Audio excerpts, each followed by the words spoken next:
خوش آمدید۔ آج ہم مضبوط عقائد کے عنوان سے ایک بہت ہی اہم موضوع پر بات کر رہے ہیں۔ یہ بنیادی طور پر توحید یعنی اللہ کو ایک ماننے اور شرک یعنی اللہ کے ساتھ کسی اور کو شریک کرنے کے فرق کو واضح کرتا ہے۔ آئیے ذرا گہرائی میں جا کر دیکھتے ہیں کہ یہ متن اس موضوع کو کیسے بیان کرتا ہے۔ تو چلیں شروعات ایک ایسے بنیادی سوال سے کرتے ہیں جس کا جواب یہ متن دینے کی کوشش کرتا ہے۔ جب مدد کی ضرورت پڑے تو آخر پکارا کس کو جائے؟ یہ وہ سوال ہے جو ہمیں سیدھا اس پوری بحث کے مرکز میں لے جاتا ہے۔ اسی سوال کا جواب دینے کے لیے یہ متن سب سے پہلے ایک بنیادی اصول قائم کرتا ہے کہ پکارا کس سے جائیں۔ دیکھیے، اس متن کا جو مرکزی نقطہ ہے وہ بالکل صاف اور واضح ہے، اور وہ یہ ہے کہ مافوق الفطرت یعنی غیبی مدد کے لیے اللہ کے علاوہ کسی اور کو پکارنا شرک کی سب سے بڑی قسم یعنی شرک اکبر سمجھا جاتا ہے۔ یہی وہ بنیاد ہے جس پر باقی ساری باتیں کھڑی ہیں۔ اور اس اصول کی بنیاد کہاں سے آتی ہے؟ قرآن کی اس سورت سے جسے ہم سب سے زیادہ پڑھتے ہیں، سورۃ الفاتحہ۔ یہاں الفاظ بالکل صاف ہیں کہ عبادت بھی صرف اللہ کی اور مدد بھی صرف اسی سے مانگی جاتی ہے۔ اسی بات کو سورت غافر کی یہ آیت اور بھی پکا کرتی ہے۔ یہاں اللہ کی طرف سے ایک سیدھا وعدہ ہے کہ مجھ سے دعا کرو، میں قبول کروں گا۔ اور دلچسپ بات یہ ہے کہ اسی آیت میں دعا نہ کرنے کو تکبر کہا گیا ہے اور اس پر سخت تنبیہ بھی کی گئی ہے۔ اب یہاں ایک بہت ہی باریک اور اہم فرق سمجھنے کی ضرورت ہے۔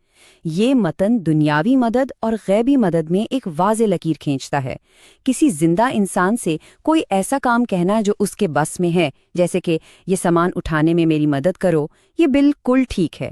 لیکن وہ معاملات جو صرف اور صرف اللہ کے اختیار میں ہیں، جیسے زندگی دینا، صحت دینا یا نجات دینا، ان کے لیے کسی اور کو پکارنا جائز نہیں۔ یہ فرق بہت بہت اہم ہے۔ اور اس بات کو سمجھانے کے لیے سب سے بڑی مثال خود نبی اکرم صلی اللہ علیہ وسلم کی ذات سے دی گئی ہے۔ سوچئے ذرا، قرآن میں انہیں یہ کہنے کا حکم دیا جا رہا ہے کہ وہ خود اپنے نفع و نقصان کے مالک نہیں مگر جو اللہ چاہے۔ یہ بات بالکل واضح کر دیتی ہے کہ اگر سب سے محترم ہستی بھی خدائی طاقت کی مالک نہیں تو پھر کوئی اور کیسے ہو سکتا ہے؟ تو پھر سوال یہ اٹھتا ہے کہ اگر نیک لوگوں کو براہ راست نہیں پکار سکتے تو اللہ کا قرب کیسے حاصل کیا جائے؟ اور یہاں سے وسیلہ یعنی شفاعت کا تصور شروع ہوتا ہے، جسے یہ متن اگلے حصے میں بیان کرتا ہے۔ اور وسیلہ کی جو تعریف یہاں دی گئی ہے وہ بہت دلچسپ ہے۔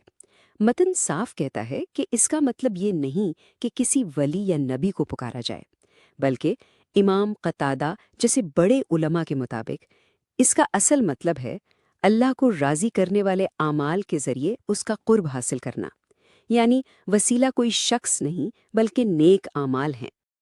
تو پھر آخر جائز وسیلہ ہے کیا؟ اس متن کے مطابق اس کے 3 صحیح طریقے ہیں۔ پہلا، اللہ کے ناموں اور اس کی صفات کا واسطہ دے کر دعا کرنا۔ دوسرا، اپنے ہی کسی نیک عمل کو اللہ کے سامنے پیش کر کے دعا کی قبولیت مانگنا۔ اور تیسرا، کسی زندہ اور نیک انسان سے درخواست کرنا کہ وہ ہمارے لیے دعا کرے۔ نیک اعمال کے وسیلے کو سمجھنے کے لیے اس سے بہتر مثال کیا ہوگی؟ ذرا تصور کیجئے، 3 لوگ ایک غار میں پھنس گئے ہیں اور ایک بھاری چٹان نے راستہ بند کر دیا ہے۔ تب ان میں سے ایک اپنے ایک خالص عمل کا واسطہ دیتا ہے، یعنی والدین کی خدمت۔ وہ کہتا ہے، اے اللہ، اگر میں نے وہ کام صرف تیری رضا کے لیے کیا تھا تو ہمیں اس مصیبت سے نکال دے۔ اور اس دعا کے جواب میں وہ بھاری چٹان تھوڑی سی کھسک جاتی ہے۔ تیسری قسم یعنی کسی زندہ شخص سے دعا کروانا، اس کی مثال حضرت عمر رضی اللہ عنہ کے عمل سے ملتی ہے۔ دیکھیے، جب قحط پڑا تو انہوں نے کیا کیا؟ انہوں نے وفات پا چکے نبی اکرم صلی اللہ علیہ وسلم کو نہیں پکارا، بلکہ آپ کے زندہ چچا حضرت عباس رضی اللہ عنہ کے پاس گئے اور ان سے بارش کے لیے دعا کی درخواست کی۔ یہ واقعہ زندہ اور وفات پا چکے شخص کے درمیان فرق کو بالکل واضح کر دیتا ہے۔ وفات پا چکے لوگوں سے دعا نہ کرنے کی بات یہ ہمیں ایک اور اہم سوال کی طرف لے آتی ہے، قبروں پر جانے کا مقصد کیا ہے اور اس کے اصول کیا ہیں؟ دیکھیے، اس متن کے مطابق قبروں پر جانے کا ایک بنیادی اور جائز مقصد ہے، اور وہ ہے آخرت کی یاد۔ جیسا کہ نبی اکرم صلی اللہ علیہ وسلم نے فرمایا، قبروں کی زیارت کرو کیونکہ وہ تمہیں آخرت کی یاد دلاتی ہیں۔ یہ دنیا کی حقیقت کو یاد کرنے کا ایک ذریعہ ہے۔ لیکن متن اس بات پر بھی زور دیتا ہے کہ قبروں پر کچھ کام ایسے ہیں جن سے سختی سے منع کیا گیا ہے۔ یہاں 2 قسم کے ممنوعہ کام بتائے گئے ہیں۔ پہلی ہے زیارت بدعیہ، یعنی یہ سوچ کر قبر پر عبادت کرنا کہ یہاں زیادہ ثواب ملے گا، اور دوسری جو اس سے بھی زیادہ سنگین ہے وہ ہے زیارت شرکیہ، جس میں سیدھا میت کو پکارا جائے، ان کے نام کی منت مانی جائے یا قربانی کی جائے۔ اسے توحید کے اصول کی خلاف ورزی اور شرک سمجھا جاتا ہے۔ شرک کا تصور صرف کسی کو پکارنے تک ہی نہیں رہتا، یہ کچھ اور عقائد تک بھی جاتا ہے۔ چلیں اس آخری حصے میں دیکھتے ہیں کہ بدشگونی اور غیب کے علم کے دعووں پر کیا کہا گیا ہے۔